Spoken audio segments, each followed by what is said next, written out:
Handang-handa na nga ang mga Zapras sa kanilang misyon upang sa gayon nga matakas na nga nila itong si Victor. Dito nga ay tuluyan na nga na trinaydor nga nito ni Pia ang buong NCIA upang sa gayon nga tumiskarto na itakas nga itong si Victor. Kaya naman dahil dito matinding labanan na naman sa pagitan nga ng mga Zapras at mga NCIA upang sa gayon mapigilan nga ang pagtakas nga nito ni Victor. Kaya gagawin naman ni Mariano ang lahat upang magtagumpay na nga sila.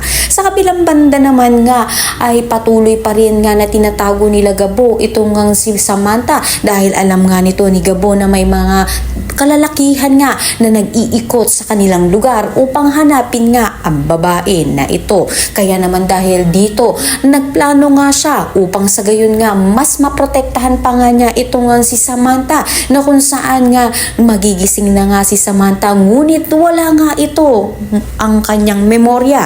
Kaya naman magagawa nga nito ni Gabo na makapagsinungaling upang sa gayon nga protektahan nga rin niya ang sarili nga niya at magpapakilala nga siya bilang asawa nga nito. Kaya naman pakatutukan nga natin ang lahat na ito. Maraming salamat sa iyong panonood.